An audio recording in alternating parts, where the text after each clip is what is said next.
26 नवंबर 2020 71st constitutional day को celebrate करते हुए 80th प्रिसाइडिंग ऑफिसर मीटिंग के दौरान प्रधानमंत्री Modi one nation one election की बात करते हैं। वन नेशन वन इलेक्शन सिर्फ एक चर्चा का विषय नहीं है, बल्कि ये भारत की जरूरत है।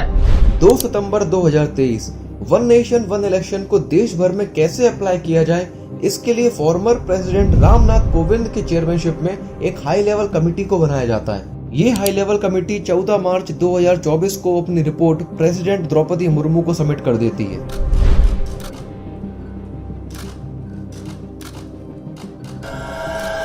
आखिर क्यों मोदी गवर्नमेंट के द्वारा वन नेशन वन इलेक्शन पर इतना जोर दिया जा रहा है और ऐसे क्या कारण है जिसकी वजह से ऑपोजिशन पार्टीज इसका विरोध कर रही हैं?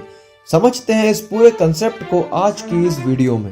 और वन नेशन वन इलेक्शन पर इस वक्त एक बड़ी खबर आ रही है। The center is set to bring a bill on one nation one election. One nation one election की मुखालिफत की। वन नेशन वन इलेक्शन के लिए देश को आगे आना होगा।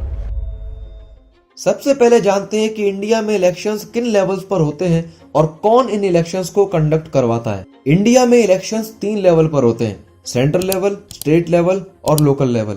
सेंटर लेवल पे प्रेसिडेंट, वाइस प्रेसिडेंट, लोकसभा और राज्यसभा के इलेक्शंस होते हैं और इन इलेक्शंस को election commission of India conduct करवाता है। सेंटर लेवल में हम सब लोग सिर्फ लोकसभा के इलेक्शंस में वोट करते हैं, क्योंकि प्रेसिडेंट, वाइस प्रेसिडेंट और राज्यसभा के इलेक्शंस इनडायरेक्टली करवाए जाते हैं। स्टेट लेवल पे विधानसभा और विधान परिषद के इलेक्शंस को election commission of India conduct करवाता है। स्टेट के गवर्नर के लिए कोई भी इलेक्शंस नहीं होते हैं, क्योंकि आर्टिकल 155 के अकॉर्डिंग इंडिया के प्रेसिडेंट स्टेट गवर्नर को अपॉइंट करते हैं। स्टेट के लेवल पे हम लोग सिर्फ विधानसभा के इलेक्शंस में वोट करते हैं। लोकल लेवल पे म्युनिसिपैलिटीज और पंचायत के इलेक्शंस को कंडक्ट करवाया जाता है, जहां election commission of India centre और स्टेट लेवल के इलेक्शंस को कंडक्ट करवाता है। वहीं दूसरी तरफ state election commission local levels पर म्युनिसिपैलिटीज और पंचायत के इलेक्शंस को कंडक्ट करवाता है। लोकल लेवल पर हम सब लोग अपने अपने एरिया के अकॉर्डिंग पंचायत या फिर म्युनिसिपैलिटीज में अपना वोट डायरेक्टली देते हैं। वहीं 1992 में 73rd और 74th कॉन्स्टिट्यूशनल अमेंडमेंट एक्ट की मदद से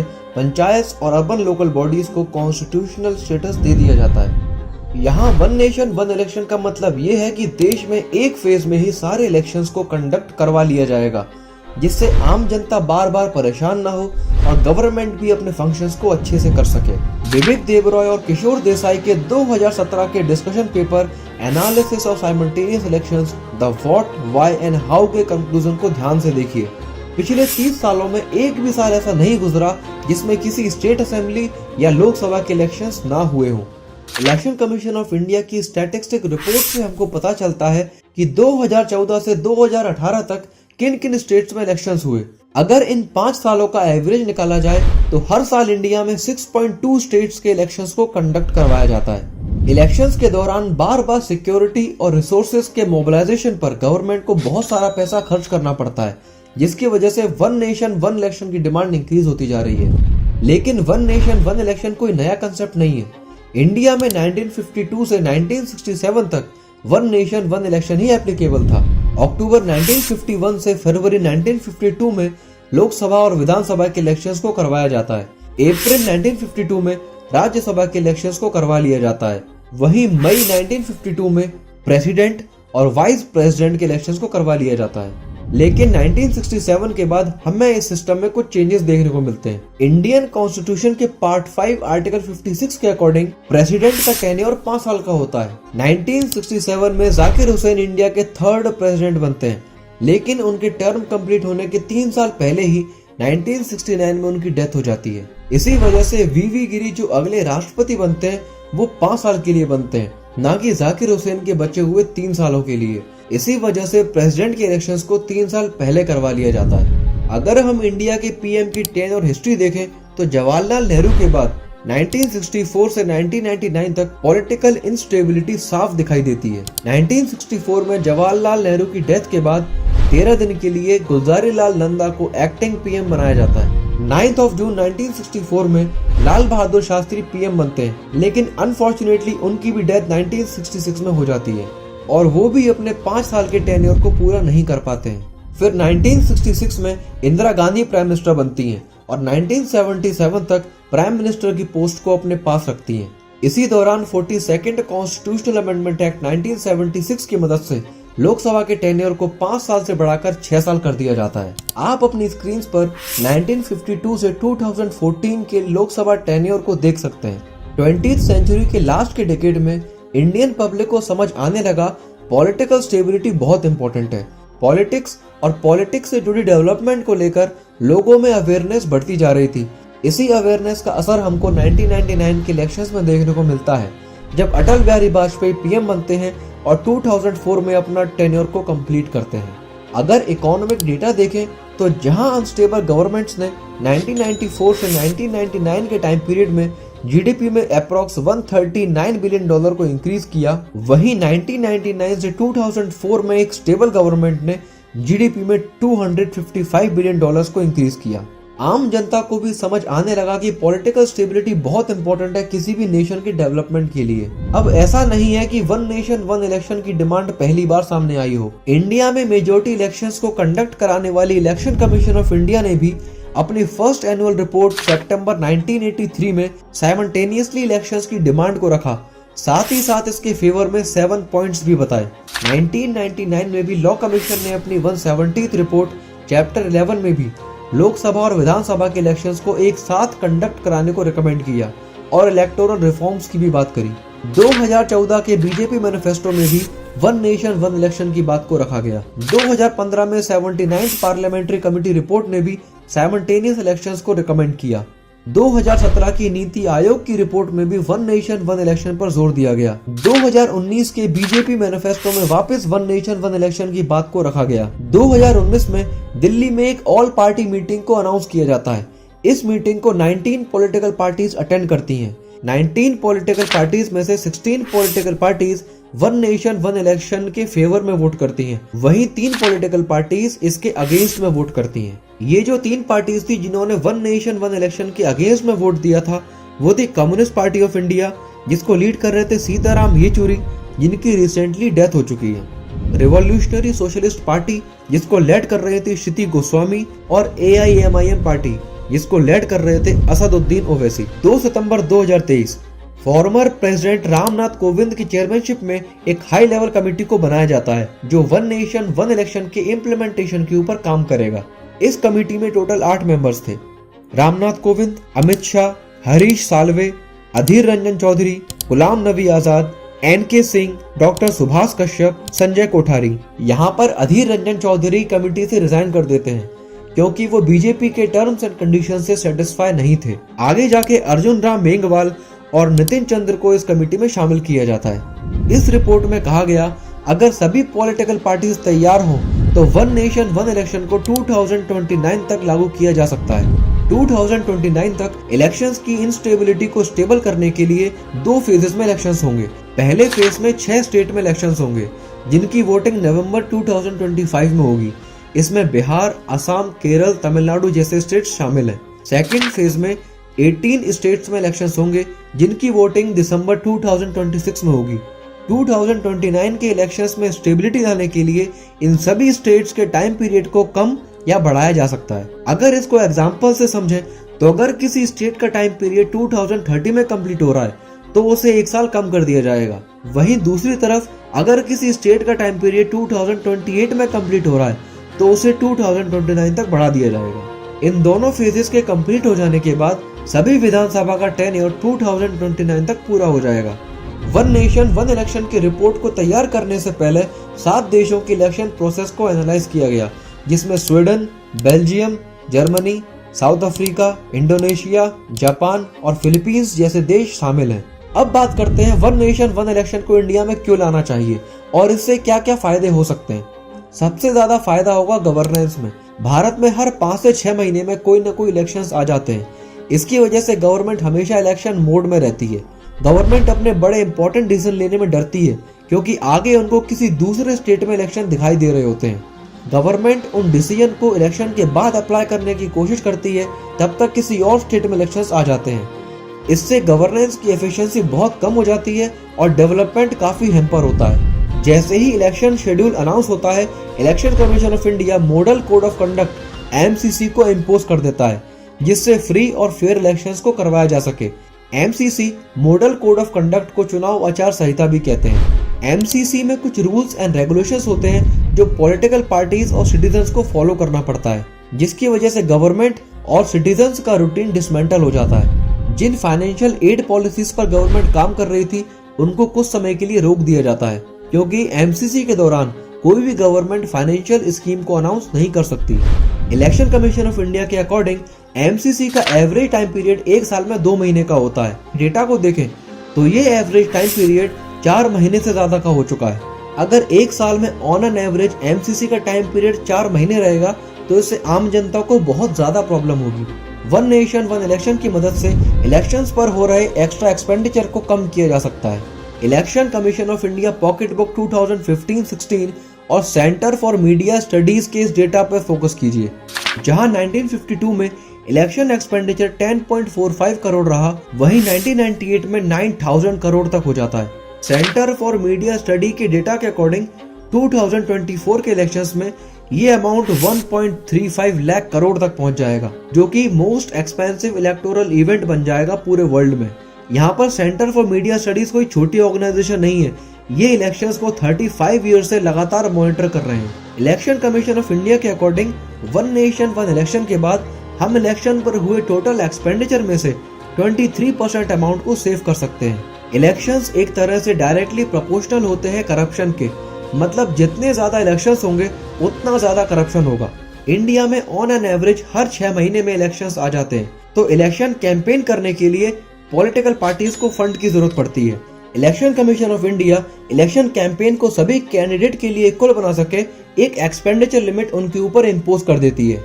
जहां 1951-52 के इलेक्शंस में कैंपेन के लिए एक कैंडिडेट 10,000 से 25,000 खर्च कर सकता था, वहीं आज पार्लियामेंट्री इलेक्शंस में 75 से 95 लाख और असेंबली इलेक्शंस में 28 से 40 लाख रुपीस तक खर्च करता है। इलेक्शन कैंपेन में public meetings, rallies, advertisements, posters और बैनर्स के एक्सपेंसेस शामिल होते हैं। सभी कैंडिडेट को इलेक्शन खत्म होने के बाद 30 दिन के अंदर इलेक्शन कमीशन ऑफ इंडिया को एक्सपेंडिचर रिपोर्ट सबमिट करनी होती है। अगर एक्सपेंडिचर लिमिट से ज्यादा निकलता है तो election commission of India candidate को representation of people's act 1951 section 10A के अंदर 3 साल के लिए डिस्क्वालीफाई कर सकता है। अब ये सब देखकर लग रहा होगा कि कितना अच्छा सिस्टम है इलेक्शंस को एफिशिएंट और इक्वल बनाने का, लेकिन हम सब जानते हैं जो एक्चुअल में खर्चा होता है वो इस डिफाइंड लिमिट से कहीं गुना ज्यादा होता है। ऐसा इसलिए होता है क्योंकि एक्सपेंडिचर लिमिट कैंडिडेट पर अप्लाई होती है, ना कि किसी पॉलिटिकल पार्टी पर। इसी चीज का फायदा कैंडिडेट अपने इलेक्शन कैंपेन में उठाते हैं।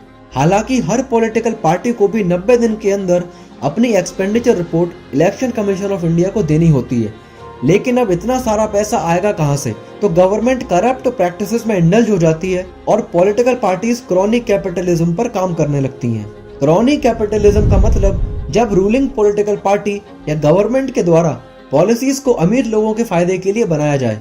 अमीर लोग पॉलिटिकल पार्टीज को चंदा देकर अपने फायदे के लिए पॉलिसीज को फॉर्मुलेट करवाने की कोशिश करते हैं। इसी वजह से recently supreme court electoral bonds की स्कीम को अनकॉन्स्टिट्यूशनल डिक्लेयर कर देती है, क्योंकि उसमें ट्रांसपेरेंसी की बहुत कमी थी। वन नेशन वन इलेक्शन आने के बाद पॉलिटिकल पार्टीज को बार बार इलेक्शन में खर्च करने की जरूरत नहीं पड़ेगी, जिससे करप्शन और क्रोनिक कैपिटलिज्म पर रोक लग सके। 2023 के क्रोनिक कैपिटलिज्म के इंडेक्स के अकॉर्डिंग इंडिया 10th रैंक पर है, वहीं रशिया 1st रैंक पर। वन नेशन वन इलेक्शन की वजह से हॉर्स ट्रेडिंग पर भी रोक लगेगी। हॉर्स ट्रेडिंग का मतलब होता है जब एक ऑपोजिशन पार्टी अपनी गवर्नमेंट बनाने के लिए दूसरे पार्टी के लीडर्स को खरीद लेती है। ऐसा ज्यादातर उन केसेस में होता है जब विनिंग पॉसिबिलिटीज दोनों पार्टीज की बहुत ज्यादा हो। वन नेशन वन इलेक्शन की मदद से हम कम्युनलिज्म, कास्टिज्म, रीजनलिज्म और बहुत सारे एंटी सोशल फैक्टर्स को काफी हद तक कम कर सकते हैं। वन नेशन वन इलेक्शन के आने पर जो पॉलिटिकल पार्टीज हर 6 महीने में लोगों को डिवाइड करने का काम करती थी, वही 5 साल में सिर्फ एक बार कर पाएगी। आम आदमी को भी बार बार इलेक्शंस की वजह से बेसिक एक्टिविटीज करने में बहुत ज्यादा दिक्कत होती है, जैसे ट्रांसपोर्टेशन, लॉजिस्टिक्स और बहुत सारे काम। अब बात करते हैं कि आखिर क्यों ऑपोजिशन पॉलिटिकल पार्टीज इसका विरोध कर रही हैं। बार बार इलेक्शंस की वजह से सरकार पर प्रेशर रहता है, जिससे वो जनता के लिए लगातार काम करे। वन नेशन वन इलेक्शन के बाद यह प्रेशर कम हो जाएगा और गवर्नमेंट लोगों के प्रति अकाउंटेबल नहीं रहेगी। वन नेशन वन इलेक्शन से इंडिया का फेडरलिज्म यानी कि संघवाद खतरे में आ सकता है। फेडरलिज्म या संघवाद का मतलब होता है कि सेंट्रल गवर्नमेंट और स्टेट गवर्नमेंट अपनी अपनी सेपरेट पावर्स को होल्ड करती हैं। सेंट्रल गवर्नमेंट सेंटर के लेवल पे और स्टेट गवर्नमेंट स्टेट के लेवल पे। हालांकि सेंट्रल गवर्नमेंट के पास ज्यादा पावर रहती है। वन नेशन वन इलेक्शन से जो नेशनल इश्यूज हैं वो लोकल इश्यूज पर हावी हो जाएंगे और वीकर सेक्शन के मुद्दे खतरे में आ सकते हैं। अपोजिशन पॉलिटिकल पार्टीज का कहना यह भी है कि one nation one election regional parties को खतरे में डाल सकता है और ये बात काफी हद तक सही भी है। 2015 में IDFC इंस्टीट्यूट ने 1999 से 2014 के इलेक्शंस को डीपली एनालाइज किया।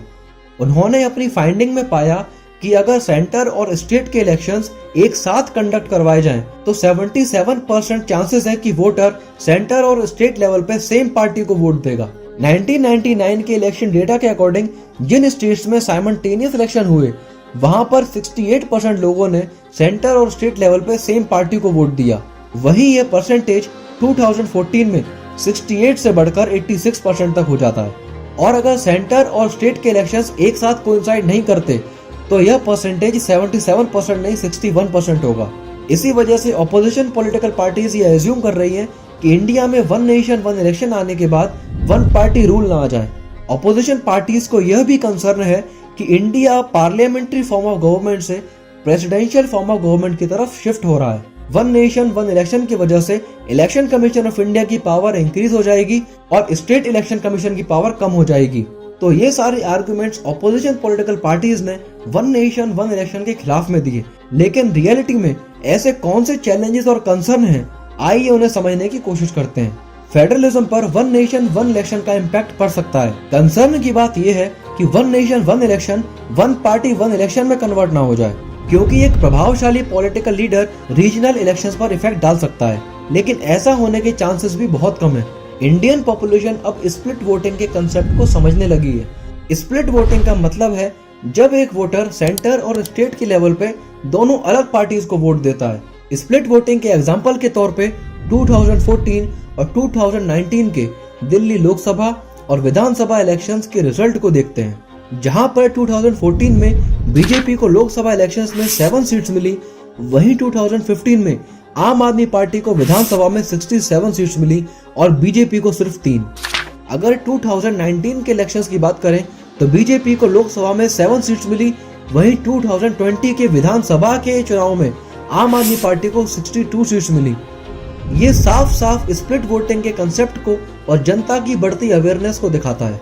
सारी स्टेट विधानसभा के टेन्योर को सेम टाइम फ्रेम में लाना अपने आप में एक चैलेंज होगा। अगर इंडिया में वन नेशन वन इलेक्शन को कंडक्ट करवाना है तो इलेक्शन कमीशन ऑफ इंडिया को 1.5 साल का समय और ईवीएम की 30 lakh control unit, 45 lakh ballot unit और 32 लाख वीवीपैट मशीन चाहिए। इलेक्शन कमीशन ऑफ इंडिया को टोटल 1 करोड़ 5 लाख यूनिट चाहिए, जिनका खर्चा 15,000 करोड़ से भी ज्यादा होगा।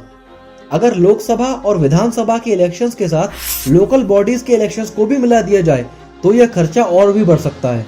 सभी ईवीएम यूनिट्स को 2 पब्लिक सेक्टर कंपनीज के द्वारा मैन्युफैक्चर किया जाता है। पहली है भारत इलेक्ट्रॉनिक लिमिटेड जो कि बेंगलोर में है और दूसरी है इलेक्ट्रॉनिक्स कॉर्पोरेशन ऑफ इंडिया जो कि हैदराबाद में है। ईवीएम मशीन्स की शेल्फ लाइफ अप्रोक्सीमेटली 15 साल रहती है।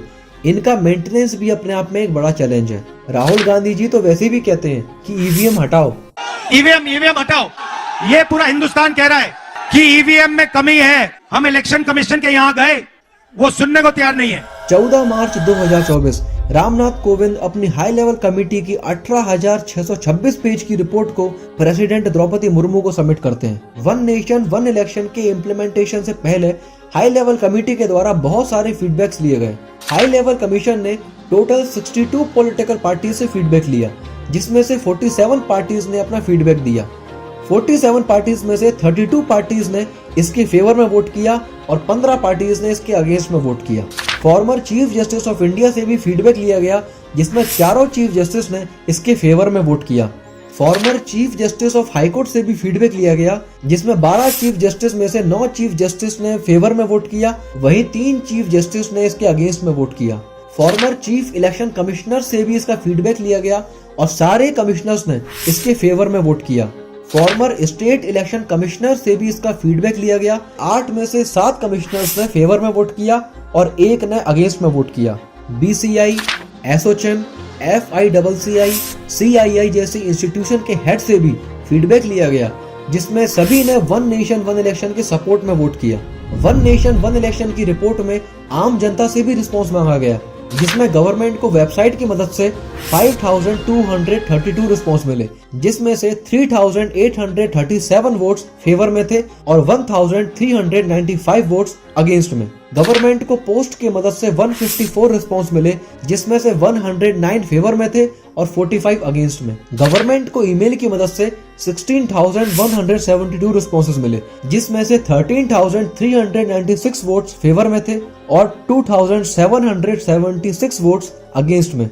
अभी तक हमने जितने भी फीडबैक्स देखे, अगर इनका एक एवरेज निकालें तो 80% लोगों ने इसके फेवर में वोट किया है। इतने सारे इंपॉर्टेंट फीडबैक्स और एनालिसिस के बाद मुझे ऐसा लगता है कि वन नेशन वन इलेक्शन को भारत में वापस इफेक्टिवली इंप्लीमेंट करना चाहिए और हमारी government all time election mode को छोड़कर ऑल टाइम डेवलपमेंट मोड पर शिफ्ट हो सके। Recently one nation one election के प्लान को यूनियन कैबिनेट ने अप्रूवल दे दिया है, जिसमें हाई लेवल कमेटी की रिकमेंडेशंस को मान लिया गया है। वन नेशन वन इलेक्शन की हाई लेवल कमेटी की रिपोर्ट मैं अपने डिस्क्रिप्शन बॉक्स में मेंशन कर दूंगा, जहां से आप भी उसको डाउनलोड करके पढ़ सकते हैं।